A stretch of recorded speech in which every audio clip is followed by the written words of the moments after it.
Hi all, and welcome to the last early access Palworld video I will be doing. This is a kind of catch up on my plans, what I'm going to be doing for 1.0. So a tiny bits of advice here and there, and a massive apology. So let's start with apology. If you watched my Palworld walkthrough I did as live streams, I kept on saying that I would release my leveling document and all the associated screenshots and spreadsheets to level all the way through Palworld publicly. After I finished a live series, I had another save that I was coming up behind that, following any changes I'd made to my guide from the experience I had in the live playthrough. And I found that there was a lot of errors. In order to correct those errors, I would have had to finish that playthrough and then done another one with the corrections. Now these playthroughs can take upwards of 100 to 200 hours. I didn't have the time for that, so I wasn't comfortable releasing a document that I knew had errors on it, because then that would create problems for anyone that was following them. Plus, the one of the developers / community manager for Pocket Player / Palworld, Bucky, had already tweeted out that in the developer's point of view, it would be better to start from the beginning, because in Bucky's words, they are changing everything. So I don't know how much of my leveling guide would be usable after 1.0. So I'm not going to release it. Secondly, I am going to start fresh. I'm going to try and use my guide, and I'll make amendments with that on my guide as I go through the game. Now the problem comes with the fact that on 1.0 most game releases are done in PDT, Pacific Daily Time. Currently, at this time of year, with daylight savings time in effect, I am +8 hours PDT.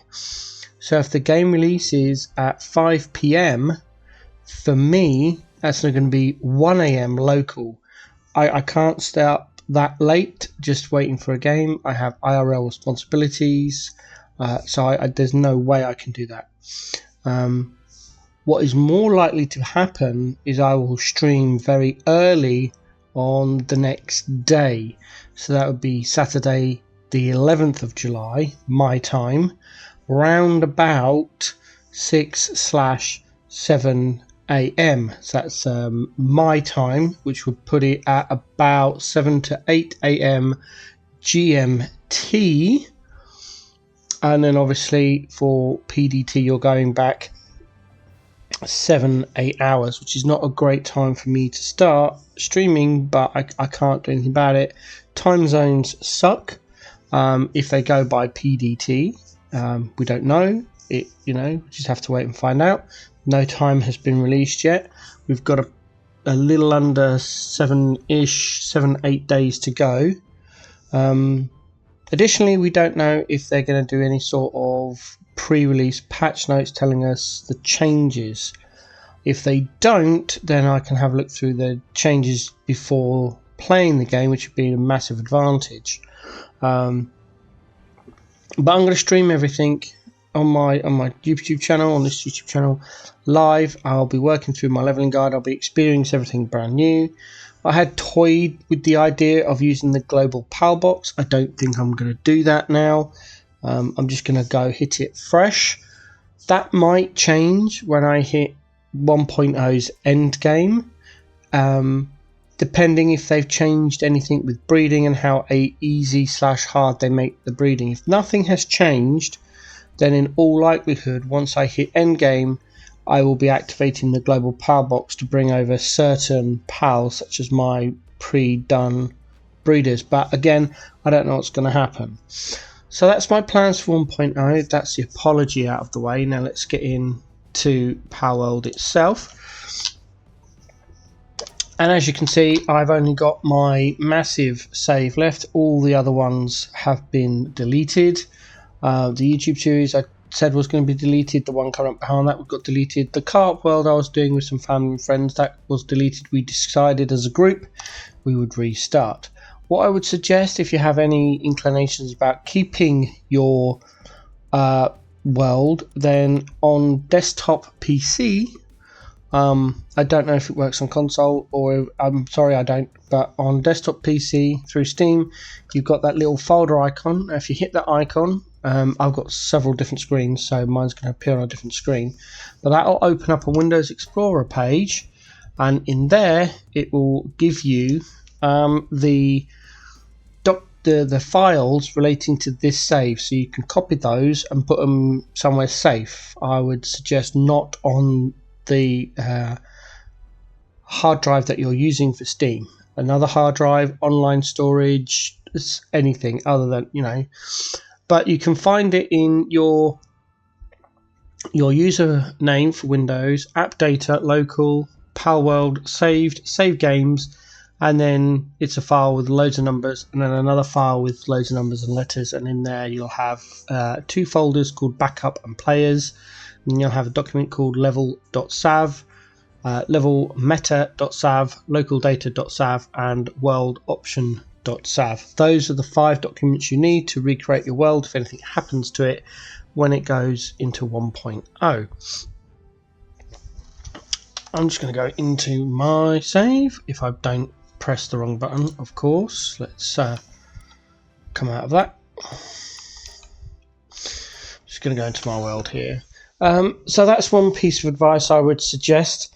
The next piece of advice, if you are continuing endgame, is to build a base right near the world tree, so you have access to get there quickly. So I believe the world tree's over here somewhere. I know some people are building bases round about here on Sakurajima, or over here on the ice island. Sorry, not planet, island, on the ice island. So yeah, that's the suggestion for some people. In regards to what anything I think you should prepare, if I go over to my relevant box over here, there we go. I would suggest topping up on applied handbooks. You can get these from the enemy bases on Sakurajima. You can get them on supply drops from Sakurajima or on Faybreak. There's a higher chance on Faybreak. But I found I get more meteor strikes than supply drops on Faybreak, and vice versa on Sakurajima. So your choice. Kinship peaches, you can get those from rescuing pals, or from having an oil rig on the Oasis Island. If you're not sure where that is, it's all the way over here. There's a few, 2 or 3 that spawn in this area. There's only a 10% chance per day that they spawn. That's why we build an oil rig there and put a level 5 gathering pal there. So when it does spawn, instead of picking up 1, you pick up 3. So that's something you could do. The IV fruits, the quickest and easiest way to get IV fruits is to defeat Moonlord Ultra. Upon defeat, you will get a training crystal, some Terraria dungeon legendary schematics, and 3 random IV fruits. So what I do at this stage is I go into the world settings, the custom settings, and change it so the damage I do is maxed. The damage I take from pals is minimum, and I stand there with a heavy plasma cannon and and the legendary Terra Prisma, and the Moonlord takes about 2 minutes, and it's defeated, and I get all the stuff, which is why I've got loads. Next is your Pal Souls. These all come from your Pal expeditions. The Pal reversals, I got most of mine from doing the debris farm. Grab a fishing rod, powerful magnet, jump on your swimming mount, and then you just run around. I start here, and I just run all the way through here, come around, and then come all the way down. I get to about here, the bottom, shoot through this little gap, and I do it again. I do that twice, and I usually do that once a week. and I got, as you can tell, quite a few PAL reversals. The books also, these books, that one is for your ordinary tech points, this one is for your ancient tech points. Again, that's PAL Expeditions, and I'll show you that in a minute. Getting some seafood salads for XP for your pals, that's gloopy tentacles. You can either capture them en masse by turning your capture rate up to 3, your pal appearance rate, sorry, up to 3, and then going over to the relevant island. I think it's the pirate island, where is it? Is it this one? Yeah, Isle of Decayed Treasures here. And just fly around there and you'll have quite a few. And then once you've got quite a few, you can edit them with the PAL surgery, give them philanthropist, and then pop them in your base and they'll breed like rabbits. As the saying goes, you get loads of gloopies, you can then disassemble them on your PAL disassembler and you'll get loads of gloopy tentacles. It takes 3 gloopy tentacles and some lettuce per seafood salad, and it gives you quite a big jolt of XP. Speaking of XP, if you want to level your pals, I found the quickest way is to go and do the Faybreak Tower on hard mode and defeat the boss in there. Not only will you get a training crystal, you'll get loads of XP and some other bits and bobs it drops, which you can either sell or just discard, your choice. But if you take a level 1 pal and go and complete that tower boss with the 3 ads that also are in there, your pal will go from level 1 to level 54. Do a few more of those, you get up to level 60, and you training crystal up to 65. This is why you do Moonlord Ultra, because Moonlord Ultra is an easy boss to do. You get the IV fruits, the training crystals, but the very little to no XP on your pals. So in the Faybreak Tower you're doing for the pals, and that way you can get quite a few. Once you get several thousand small, medium and large pals, you can then use the Crusher to upgrade the small to medium, medium to large, and then large into giant. There are 2 ways you can get giant pal souls. Don't listen to the internet, it'll tell you can breed certain pals and then disassemble them to get giant pal souls. No, that's out of date information. There are only 2 ways to get giant pal souls. Number 1, predator pals. Go around the world and hope that some predator pals have spawned in their locations. Defeat them, you'll get between 4 and 10 giant pal souls each, or alternatively you do the PAL expeditions, which I'm just about to go and show you. All this is in prep if you're continuing on with your end game save. So without further ado, let's pop up and have a look at my PAL expeditions. I've got 3 of these floating expeditions. If you want to know how to build them, that is covered in my channel, but the PAL Professor has a video on their channel that also shows you how to build it. Oh, this one's still in wow. As you see, you do the PAL Genetic Research Lab. I can't open it because it's still got 10 minutes to run.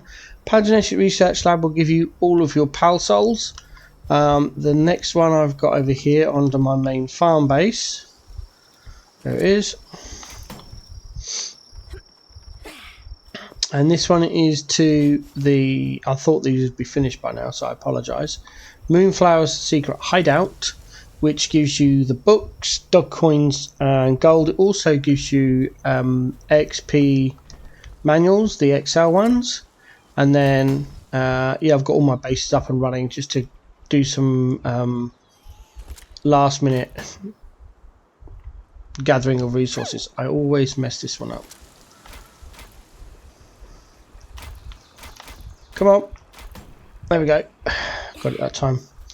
There we go. And then this one goes to the Dark Cave of Faybreak, which gives you chromite, gives you exotic power spheres, it gives you ancient civ cores and parts, and also gives you crude oil if you need it. The main reason I do this one is for the chromite and the exotic power spheres, and that's that one done. Now the way I do these, if I go down to my PAL box, okay.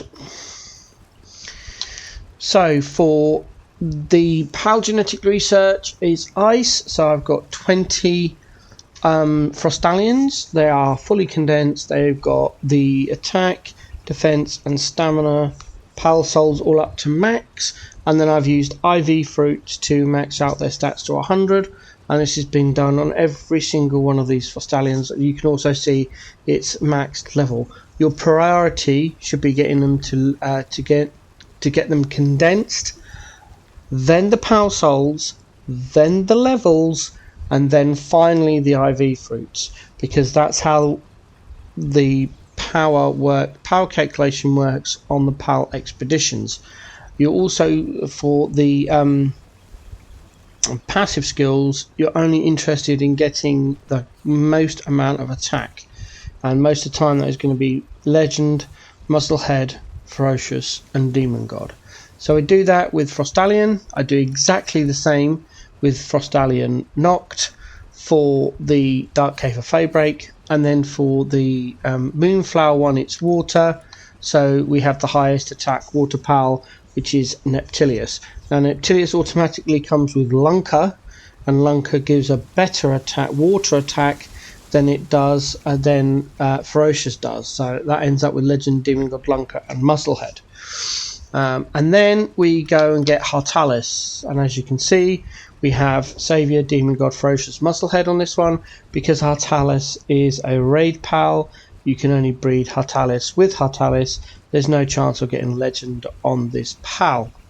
So again, it's just go and do the raid, get 2 of them, breed them, and hope at some point you get a Demon God pop up, and you can breed that into all of them. Ferocious Musclehead, I believe, can be added on PAL Surgery Table. I'm not quite sure without checking that. I can't be bothered to check it, to be honest. So again, but if you've got to breed a few hundred to get Demon God, then you'll probably end up having some with Ferocious and or Musclehead, so you can then breed them. You need 18, I think it is. I've forgotten. My apologies. I think you need 50. If you say 20, you've got to have plenty. You need 20 Hartalis per PAL expedition, so you need 60 Hartalis. And that way, again, as you can see, level 65, fully condensed, PAL sold on attack, defense, and stamina. And then these ones aren't IV fruited. If you wanted to use IV fruits, you could probably use even less. Why is that? Why am I doing that exact amount? Because the PAL expeditions cap out at 1,348% rewards and 39 minutes and 1 second timer. So once you hit those 2, you know you've hit the max. So it depends on how you want to do. If you're not using IV fruits, you're going to need a few more. If you use 5, you'll probably need way less. But you still need the 20 water, the 20 dark, and the 20 ice. There is no other PAL expeditions. If you're at this level of the game, there are no other PAL expeditions that you need other than the PAL Genetic Research Lab, the Dark Cave of Faebreak, and then the Moonflower one. And that's the Moonflower one is mainly for the dog coins. Let's just load up this more. I can do some more of that. So I'm making some more. As you can see, I'm just maxing out my Coralum. I've been farming Coralum using I can't remember what they're called. I'm sorry. Wolaski Ignis. There's no difference between Wolaski and Wolaski Ignis. I just prefer the colour of Wolaski Ignis. It's that nice pink shade. So yeah, there's not much more you can do, assuming you've got all the relevant gear.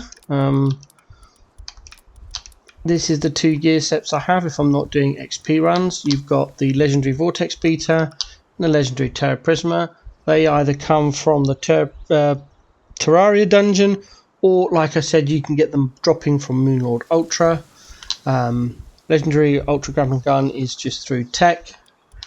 Same with the Advanced Shield, the Hyperglider, and the Homing Module. The Homing Module, in my opinion, is the best module to use because it homes in on them. You can be flying around on your flying mount, jet wagon, throwing the PAL spheres, and if you're in even the remote vicinity of a PAL, it'll shoot off and capture it. Absolutely brilliant. And then Hexlite Armor, Hexlite Helm, and the plasma cannon, all those 3 legendary come from the Faybreak golden chest. So you have to go to the Faybreak oil rig, a golden chest, and complete that, and hope. I've been running that oil rig at least once a day since Faybreak came out. I did take a 6-month break from Palworld a few months ago, like last year. But other than that 6-month break, every day I ran the oil rig at least once a day, and I picked up my Hexlet armor 6 days ago using the drafting board. I didn't even find the actual legendary pattern. I had to use upgrades to get it. This is the best art currently. At the time of recording, this is the best armor in the game. As for the accessories, by now you should have unlocked your 4. So you start off with 2 as default, 100 gold dog coins, and 1,000 dog coins to get the 4th. You get the multi-climate undershirt +1 using dog coins, and then the +2 comes from Bellario Libera. So you need to defeat the raid Bellaria first, get the Bellario Ultra tablet and run that, and then you'll get the +2 multi-climate undershirt from there. Then we have the attack pendant and the defense pendant +2. Now, if you go back to episode 1 of my Palworld series, you will see the settings I use for the standard default settings I use for my Palworld worlds. It's custom settings. That's why I'm using these accessories. Food wise, I just use jam-filled buns / I call them donuts because effectively that's what they are, and that's it. So, and then when I'm capturing pals, obviously Ring of Mercy. So that's all my gear. This is what I carry around with me. Ammo for the 3 weapons, thunderclouds and the keys, lots of gold, and all of these exotic spheres have come from the Pal Expedition. That's it.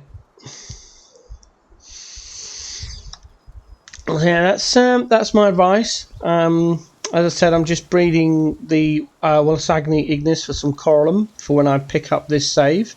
Once I get my new save to end game, I'll probably drop onto this one and go through it as well. This will mainly be used for breeding purposes. I'm just 4-starring my Gloopies while I was waiting to 4-star my Agni Ignis, if you're wondering what's going on. But yeah, that's all I have for now. Have a great time of day wherever you are. I will be streaming on Saturday the 4th of July. Be around about 8-9 AM GMT. It's a bit up in the air. I do have some IRL chores I need to do early that morning, so if I get them done on time, awesome. If not, I might be a bit late. But look out for that. I'm not sure what I'm going to be doing yet. I'll be playing some sort of game, so please come and join me for that. Have good times. I hope to see you next one. Thank you for all your support.